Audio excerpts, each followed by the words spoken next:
E aí pessoal, bem-vindos, eu sou o Professor Pinguim. Estamos juntos mais uma segunda-feira com aquela boa e velha missão nossa de mostrar que a matemática tem coisas legais, úteis, interessantes, bonitas, e não é só aquela coisa chata que cai sempre na sua prova e tá lá atrapalhando tua vida, impedindo você de pegar seu diploma. Matemática tem coisas bonitas, tem coisas úteis, tem coisas legais, e essa é a missão do nosso canal. Nessa semana a gente vai continuar o que foi começado dois vídeos atrás. Dois vídeos atrás a gente estava falando sobre equações polinomiais, a gente falou sobre a equação de terceiro grau e o método de Cardano. No vídeo passado, por ser o vídeo 4.4, eu decidi falar sobre o puzzle dos 4 quatros. Tá aqui em cima de mim passando o cardzinho agora. Se você gosta de puzzle, se você gosta de quebra-cabeças matemáticos, é um vídeo legal, é um vídeo interessante, fica aí, ele quebra um pouco a sequência do que eu tava falando, mas muito bem-vindo porque é um puzzle muito divertido. Eu me diverti com ele em dois momentos diferentes da minha vida. Tem lá mais detalhado no vídeo se vocês quiserem ver. Nessa semana a gente dá continuidade, então, àquele vídeo anterior ao anterior. Se a gente falou de equações de terceiro grau, o que faz mais sentido é falar agora sobre equações de quarto grau. Vamos falar um pouco sobre isso, espero que vocês gostem desse vídeo. Bora lá, vamos começar?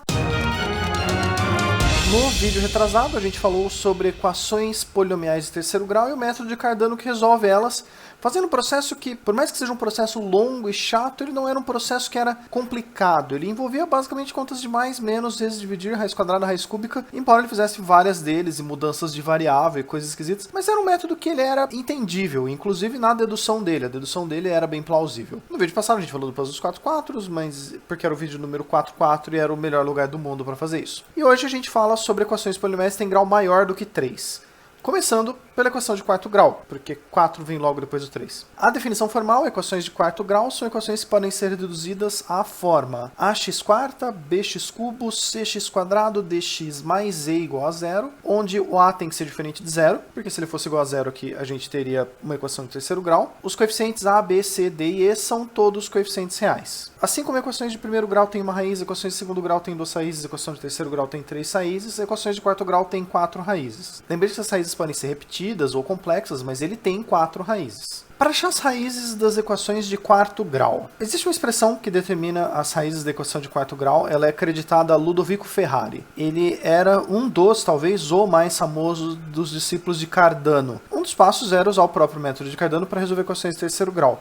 Do mesmo jeito que Cardano usa a Bhaskara para resolver as equações de terceiro grau. Então, é sempre um processo iterativo esse. Uma nota histórica, existe uma alegação de que 60 anos de Ludovico Ferrari, um matemático espanhol chamado Valmes foi queimado pela Inquisição Espanhola. Ninguém nunca espera a Inquisição Espanhola, porque ele descobriu o jeito de resolver as equações de quarto grau. E na época era uma heresia, e ele foi queimado exatamente por esse fato, porque era a alegação de que, não, Deus não quer que a gente resolva equações de quarto grau. Queima, você é um herege. Apesar da história ter sido bastante divulgada, não existe nenhuma evidência científica de que isso aconteceu, nem sequer de que existiu algum Valmes. Então, ou é uma história fake news divulgada, ou talvez as evidências tenham sumido junto com o Valmes. Até hoje é uma coisa que está em aberto, é uma questão que é legal dizer, essa nota histórica, que existe essa história divulgada, mas não existe um registro de que ela seja 100% confirmado cientificamente. Fica o registro aí, mas a princípio a fórmula para equação de quarto grau é conhecida como método de Ferrari por Ludovico Ferrari, discípulo de Cardano. Antes de falar do método geral para resolver todas as equações de quarto grau,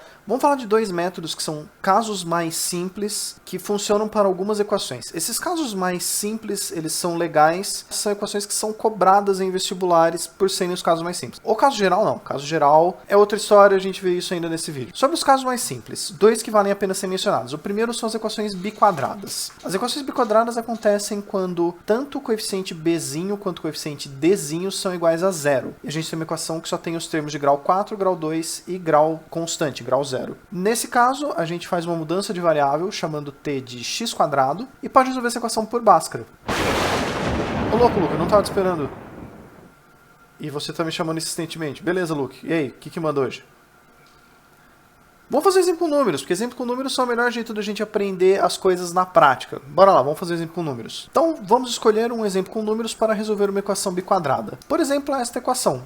2x quarta mais 10x quadrado menos 72 igual a zero. Como foi dito, o jeito para resolver isso seria fazer uma mudança de variável. Nós vamos chamar x ao quadrado de uma nova variável t. Se x ao quadrado vale t, x à quarta, que é x ao quadrado, será t ao quadrado. Então esta equação 2x² mais 10x² menos 32 igual a 0. Se a gente fizer a mudança de variável, vai ficar 2t² mais 10t menos 32 igual a 0. Isso a gente pode resolver por Bhaskara. Chegando nesse ponto, a gente tem duas soluções possíveis. Se for mais, menos 10 vezes 26 são 16, sobre 4 isso é 4. Se for menos, menos 10 menos 26 dá menos 36, sobre 4 isso é menos 9. Que está certo, mas não é o resultado final, porque a pergunta original é quem é x, e a gente tem quem é t. Se x² é t, t é x². Então,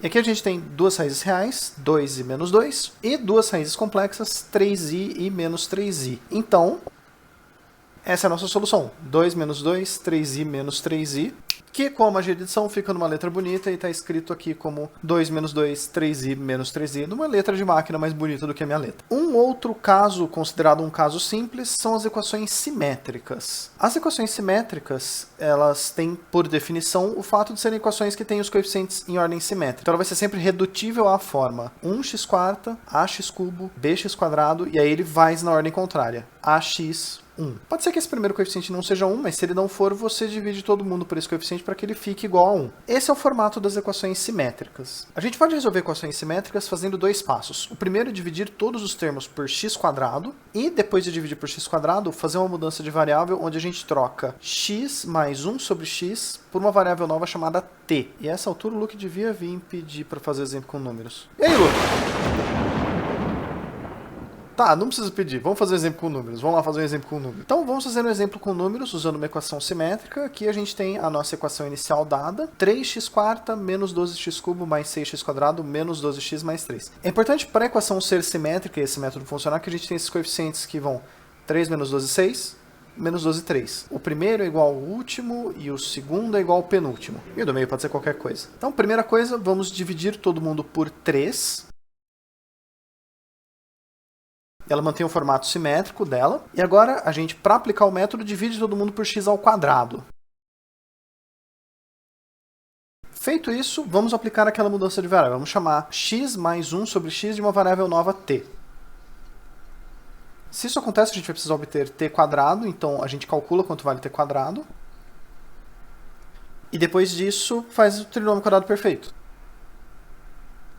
Lembrando que este termo aqui, ele é duas vezes o primeiro vezes o segundo, que aparece quando a gente faz o trinômio quadrado perfeito. Se isso acontece, x² mais 1 sobre x² vai ser igual a t² menos 2. Então, agora aqui a gente tem copiadas as expressões, tanto a substituição em t quanto a expressão já dividida e simplificada. x² mais 1 sobre x², esses dois termos juntos valem t² menos 2. E menos 4x menos 4 sobre x juntos são a mesma coisa que menos 4 vezes o t, já que t é x mais 1 sobre x, menos 4x menos 4 sobre x vão ser menos 4t. Então esta coisa laranja é menos 4t. Então a gente pode juntar toda essa expressão como uma coisa só. Ela será t² menos 2 pelos termos amarelos, menos 4t pelos termos laranja, mais 2, que é essa coisinha do meio que não foi substituída. Então a gente tem t² menos 4t, menos 2 mais 2 dá 0. E esta equação pode ser resolvida por Bhaskara. Se for mais 4 e 4 são 8, dividido por 2, isto são 4. Se for menos 4 menos 4, 0, dividido por 2, isso dá 0. Ou t é igual a 4, ou t é igual a 0, o que tá certo, mas não é a resposta final, porque a nossa pergunta original era quem era o x. A gente está dizendo quem é t, a gente precisa descobrir quem é x. Voltando para a substituição, como t era x mais 1 sobre x, cada uma dessas duas expressões a gente pode multiplicar por x, jogar todo mundo de um lado só e vai obter uma equação de segundo grau.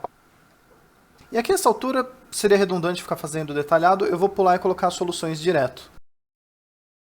E agora a gente tem as 4 soluções do problema. 2 mais raiz de 3, 2 menos raiz de 3, i e menos i. Falta só formalizar elas, e aí a gente pode escrever a nossa solução final. Que, com a magia de edição, a gente transforma isso numa coisa com letra de máquina que é mais bonita do que a minha. Feitos esses dois casos, que são casos interessantes, são legais saber resolver eles separados, porque eles são versões mais simples e ainda assim razoavelmente comuns, especialmente equação simétrica, ela é incomodamente comum, nós temos a fórmula geral para resolver todos os casos gerais. Essa fórmula, eu altamente recomendo que você não tente usar ela, a menos que você tenha ela programada num computador para que o computador faça todos os cálculos intermediários para você. Ela tem muitos cálculos intermediários de soma, subtração, mudança de variável, substituição, raiz quadrada. Eu altamente recomendo que você não faça na mão, porque é muito mais provável que você erre alguma substituição, porque tem muita aritmética envolvida. Não vou apresentar de onde veio essa dedução, apesar da dedução dela ser parecida com o processo de Cardano no conceito de vamos dividir todo mundo por um termo para assumir com uma das constantes, vamos fazer uma mudança de variável para assumir com outra, vamos fazer análise sobre o que sobra. O processo é mais complicado, ele tem a mesma essência, tentando cair em casos anteriores para achar uma raiz, mas ele é demasiadamente complicado, embora ele tenha os mesmos conceitos. Ah, olha só, o Luke voltou de novo. Onde é que tem uma dedução do Cardano explicado bonitinho? Olha só no vídeo que tem link na descrição. O Luke apareceu descaradamente fazer propaganda dessa vez. Então vamos apresentar a fórmula geral para resolver uma equação de quarto grau. A equação de quarto grau tem 4 raízes. x1 e x2 são dados por menos b sobre 4a, menos s, mais ou menos, e aí de acordo se é mais raiz ou menos raiz você tem as duas diferentes. Raiz de q sobre s, menos 2p, menos 4s quadrado, e x3 e x4 é menos b sobre a, mais s, mais ou menos essa raiz. Essas mudanças de mais ou menos vão gerar duas raízes cada. A e b são coeficientes da equação original, o problema é que s, q e p são coisas novas que são definidas separadas. Então, esse s, esse q e esse p são calculados por 3 expressões distintas. P é dado por essa divisão, ac menos 3b quadrado sobre 8a cubo. Q é dado por essa outra divisão, b cubo menos 4bc mais 8a quadrado d sobre 8a cubo. E S é dado por essa outra expressão, meio vezes 1 sobre 3a, parênteses, Q mais delta zero sobre Q menos 2P sobre 3. O problema é que esse Q maiúsculo e esse delta zero também não foram definidos, então a gente precisa redefinir eles em outro problema. E aí a gente calcula Q como sendo a raiz cúbica de delta 1 mais delta 1 quadrado menos 4 delta 0 cubo sobre 2. Aqui implicitamente está o método de Cardano embutido. Se vocês lembram do vídeo anterior, essa coisa parece com um troço do Cardano porque é daqui que vem aquilo. Mas aí o delta 0 não era definido, então a gente precisa definir ele. E o delta 1 que aparece na definição de Q também precisa ser definido separado. Então, oficialmente a fórmula é apresentada desse jeito, mas ela é resolvida ao contrário. A gente calcula delta 1 e delta 0 para substituir em Q, para depois deles voltar e substituir isso em S, em Qzinho minúsculo e em P, para ir voltar de novo e achar a equação. É muita substituição, é muita aritmética. Se vocês quiserem só por efeito lúdico tentar desenvolver essa coisa com os exemplos anteriores, vocês vão chegar no resultado, mas é meio brutal você tentar fazer isso na mão. Se for fazer isso, pelo amor de Deus, tenta fazer com o computador. Mas fica registrado aí a fórmula geral. Ela existe, inclusive é possível que você pegue esses termos P, Q, S, delta 0, delta 1, Qzão maiúsculo, e substitua todos eles só em função de A, B, C, D e E.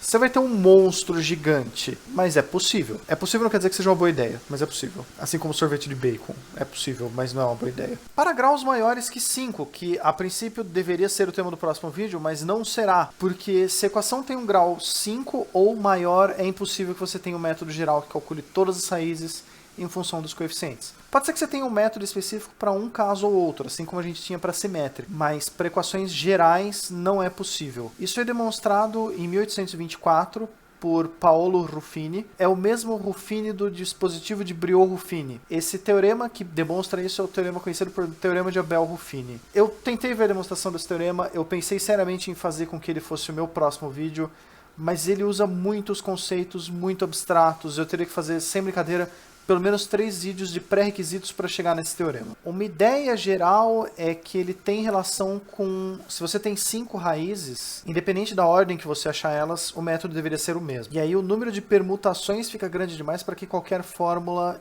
que use só mais, menos vezes dividir cubra todos os casos. É uma versão muito simplificada, mas o núcleo do teorema tem a ver com esse conceito. A partir de 5, o número de permutações passa a ser muito grande e não existe fórmula que cubra todos os casos. Já que é impossível para grau maior ou igual que 5, esse é o último vídeo dessa série que calcula raízes exatas de polinômio. Em algum momento, não no próximo vídeo, mas num futuro um pouco mais distante, eu pretendo falar sobre raízes aproximadas e métodos que calculem raízes aproximadas. que é legal, e a gente pode extrapolar os graus. E eu espero que vocês tenham gostado desse vídeo de hoje. Foi um vídeo interessante, foi um vídeo um pouco mais pesado do que a média, definitivamente mais pesado que o outro, que era um puzzle, mas foi um vídeo interessante. Eu gosto muito, eu acho muito bonito esse método de resolver equações simétricas de quarto grau. Se vocês gostaram desse vídeo, querem mostrar ele para os amiguinhos, eu acho isso muito legal. Divulgar ciência é legal, divulgar ciência é importante. E se vocês quiserem entrar em contato comigo, vocês podem deixar um comentário aí embaixo, eu respondo eles eventualmente. E também tá passando aqui do meu lado o meu Twitter e o meu e-mail, caso vocês queiram entrar em contato comigo, sei lá, para aulas de matemática também. Dou aulas de matemática para ensino médio, para ensino superior. Eu espero que vocês tenham gostado desse vídeo. Semana que vem vamos falar de um tópico novo, diferente, fugir um pouco desses polinômios, que a gente falou muito tempo sobre isso. Espero que vocês tenham uma boa semana. Eu vejo vocês no próximo vídeo. Fiquem bem e até lá!